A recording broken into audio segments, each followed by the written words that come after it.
네, 안녕하세요. 끝판대장입니다. 오늘 구독과 좋아요, 알림 설정, 그리고 댓글까지 부탁드리겠습니다. 자, CPI가 내일로 앞두고 있는데요. 이 CPI가 되게 중요하기 때문에 이런 부분에서 많은 흔들기가 나올 수 있거든요. 그래서 여러분들 좀 오늘이나 내일 정도는 좀 진짜 태풍을 앞에 두고 있는 사람들처럼 막 진짜 되게 고요하게, 태풍 속의 고요랄까요?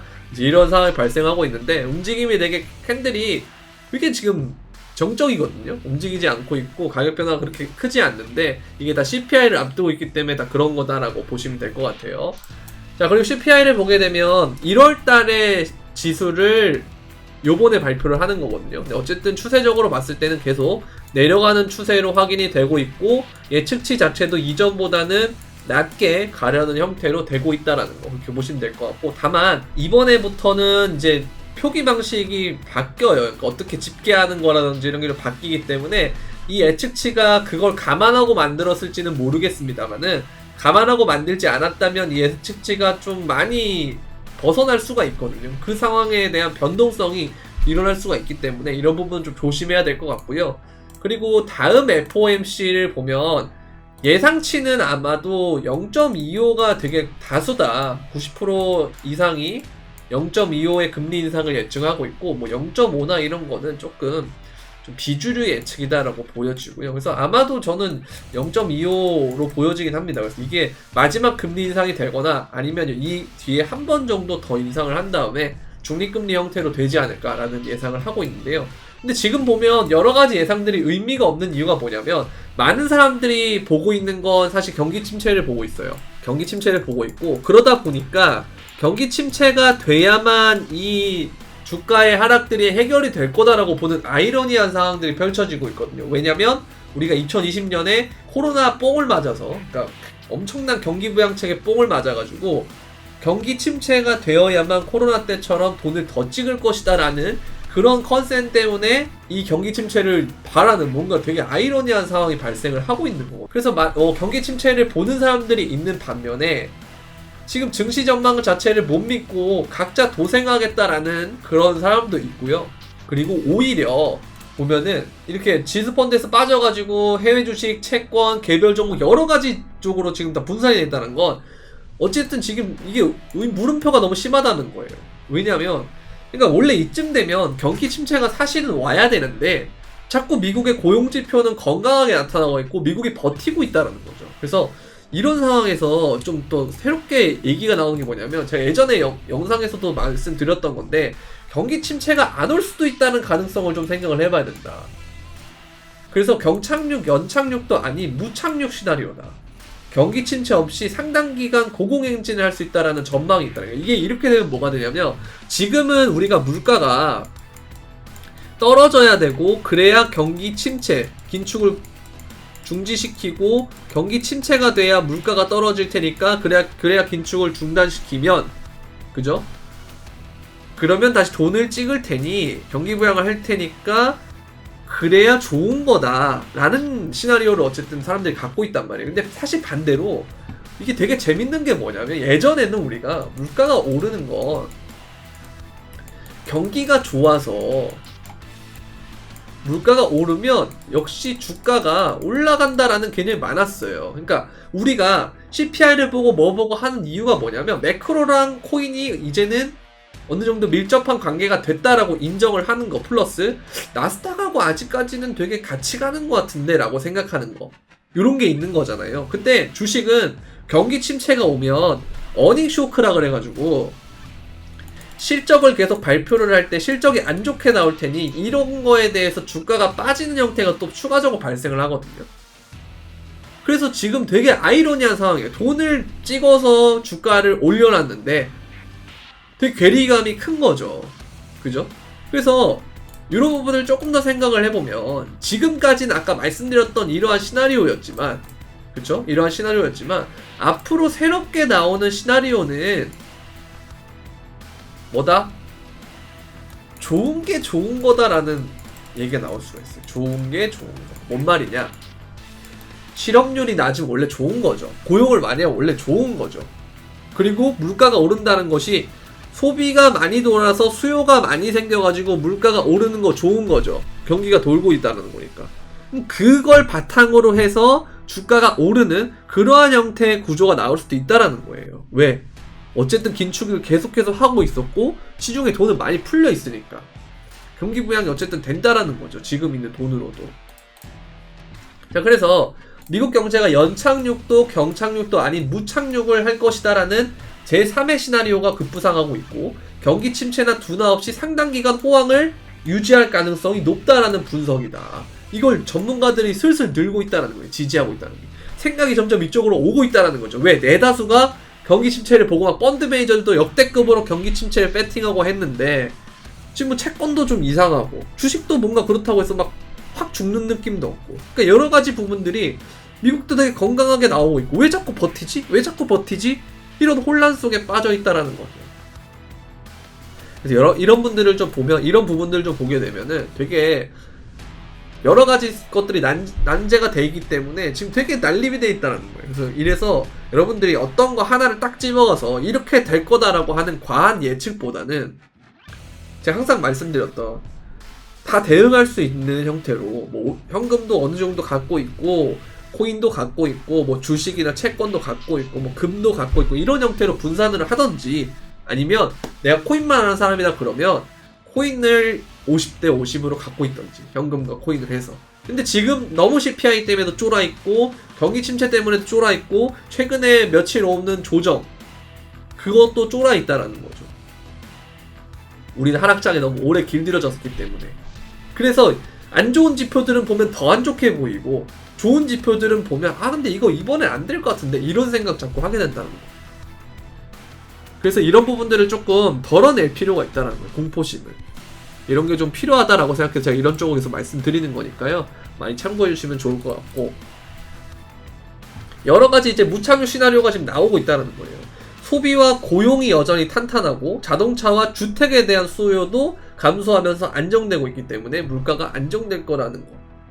그러다가 나중에 아까 말씀드린 것처럼 경기가 좋아져서 물가가 오르면 이거는 기업의 실적에 개선이 되는 형태가 되기 때문에 주가가 좋아지는 형태로 간다는 거죠. 그래서 이런 구조가 정말 나오게 되면 그러면 또 한 번의 주가가 랠리를 할 수 있다는 그런 생각이 또 있다라는 겁니다. 왜냐하면 이전과 과거 데이터들 보는 거 너무 좋은데 저도 많이 보고 되게 참고하는데 한 가지는 생각을 해야 될 것 같아요. 뭐냐? 돈을 2020년 이후로 너무 많이 찍었다라는 거.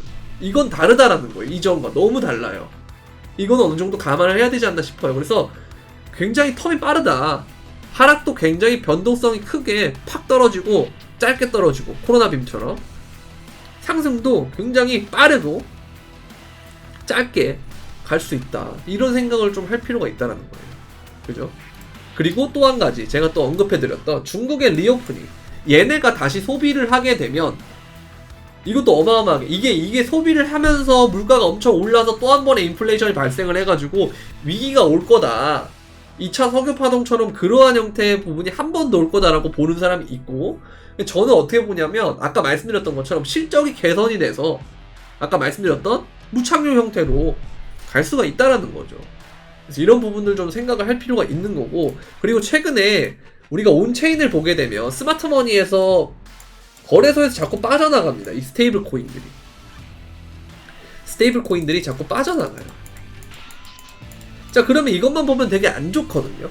안 좋죠 당연히 돈이 빠져나가는데. 자 근데 이걸 또 다르게 생각하면 어떻게 볼 수 있냐면 그래서 정말 긴축을 해서 돈이 줄었는가 시중의 통화량이 많이 줄었는가라고 보면 우리가 정말 주가는 엄청나게 빠졌는데 그거에 비해서 돈은 그렇게 줄지 않았다는 거예요. 그러면 뭐다? 주가가 오히려 저평가가 됐을 수 있다는 거죠. 그죠? 이때가 코로나 때부터 돈을 엄청나게 경기 부양을 해서 찍은 건데 그래봤자 지금 빠진 게 얼마 안 빠졌다라는 거죠. 자 그러면 두 가지 생각할 수도 있겠죠. 아까 말씀드렸던 저평가라고 생각할 수도 있는 부분이고 두 번째는 뭐냐면 이만큼 빠질 게 아직 남았네 라고 생각할 수도 있는 거죠. 그럼 이만큼 빠지는데 우리가 주가가 어마어마하게 빠지고 코인이 뭐 고점에서 70% 넘게 빠지는 동안에 이게 간다 그러면 와우 어마어마하게 빠지겠죠. 그래서 이것만 보지 말고 이 돈이 그렇게 생각보다 많이 안 빠졌다라는 거. 그래서 연착륙을 할 수도 있다. 그러니까 아까 말씀드린 연착륙도 아니고 진짜 다시 경기가 좋아질 수도 있다라는 생각을 좀 하셔야 될 것 같아요. 제가 볼 때는. 물론 저도 경기 침체 아직까지는 온다는 입장이긴 한데 자꾸 이런 쪽을 생각하고 있는 사람하고 이상한데? 라고 생각하는 사람하고 아이 무조건 경기 침체 와 이거 말도 안 돼 이렇게 생각하는 사람하고는 시장을 보는 관점 자체가 완전히 달라지기 때문에 이런 부분들을 계속 여러분들이 생각을 하고 있는 게 중요하다라는 겁니다. 이렇게 보시면 될 것 같고요. 자, 그리고 우리가 처음에 코인을 입문한 시점은 사실 여러분들 뭐 2017년에도 그렇고 그 다음에 2021년에도 거의 부처빔 직전에 1월이나 이쯤에 여러분들이 들어왔잖아요. 사실 코인 저점은 2020년 3월에 이미 주식과 같이 똑같이 찍었거든요. 그리고 똑같은 기간까지 우리가 진짜 종합농민운동이라면서 막 진짜 막 그런 열풍이 불었을 때 그 랠리 의 상승률을 보더라도 이건 지수긴 합니다만은 나스닥이 82%가 오를 동안에 코인은 200% 넘게 올랐거든요. 근데 반응이 없어요. 외부에서 관심을 안 가져요. 그러니까 이거를 아까 스마트머니랑 똑같이 이해하시면 돼요. 그래서 이 사람들이 빠진다. 왜? 지금 당장 이런 침체나 이런 위기 속에서 차라리 코인이나 이런 거는 정말 아무런 실체가 없잖아요, 지금. 근데 빅테크 기업들은 그래도 실체가 있잖아요. 되게 어마어마한 규모도. 그러니까 글로 가는 겁니다. 아니면 채권을 좀 가놓던가. 근데 그런 와중에 계속 얘가 꾸역꾸역 오른다. 그럼 그 돈이 다 어떻게 오겠어요? 시중에 돈은 많이 풀려있다 그랬지, 아직까지. 긴축이 덜 됐다 그랬잖아요. 긴축을 했음에도 불구하고 돈이 많이 남아있다라는 건 그 돈이 언제나 요이 땅만 딱 되면 그 트리거만 발동되면 우르르 몰려들 수가 있다는 거예요. 위험자산 쪽으로. 그래서 처음에는 주식이 먼저 반응을 얻고 제가 항상 코인, 주식, 부동산 순으로 간다고 하지만 이거는 숫자적인 데이터상으로 상승률로 따졌을 때 그런 게 맞다라는 거지 이 사람들의 심리, 매수세라든지 어떤 그런 심리적인 부분에서는 처음에는 안전한, 상대적으로 더 안전한 위험자산 중에서도 주식이 더 코인보다 안전한 위험자산에 속하잖아요. 그런 형태로 먼저 갔다가 그 다음에 코인을 가는 거예요. 여러분들이 2021년 1월에 들어왔듯이 1월, 2월, 3월에 여러분 들어왔듯이 그런 형태로 된다라는 거예요. 그래서 우리는 오히려 이렇게 코인을 이 시간에서도 남아있고 관심을 갖고 영상을 보고 있다라고 하는 건 어떻게 보면 이게 기회로 볼 수가 있다라는 거예요. 무슨 말인지 아시겠죠? 여러분들이 들어왔을 때 항상 이때 들어왔던 사람들 되게 부러워했잖아요. 이때 왜 내가 안 들어왔지? 왜 의심했지? 하는 부분들 되게 부러워했잖아요. 그래서 우리가 그런 형태가 될 수도 있다라는 거예요. 이건 잘 생각을 해봐야 돼요. 근데 다만 몰빵하지 말아라는 거죠. 경기 침체가 어쨌든 위기가 도사리고 있기 때문에. 그래서 50대 50 정도면 저는 딱 좋다고 봅니다. 사실은. 자, 이런 식으로 많이 떨어졌다. 주식도 마찬가지고 코인도 많이 떨어졌다 라는 거. 그리고 이렇게 하락 추세를 어쨌든 뚫었고 이번엔 코인도 하락 추세를 주봉상을 뚫고 여기 보면 리테스트를 했다라고 볼 수 있단 말이에요. 그리고 7일 이동평균선, 이게 7주죠. 이동평균선도 지금 딱 걸쳐서 이 가격대가 되게 좋게 캔들이 여기서 지지받고 오르면 괜찮게 만들어지고 있다는 거예요. 차트 자체도.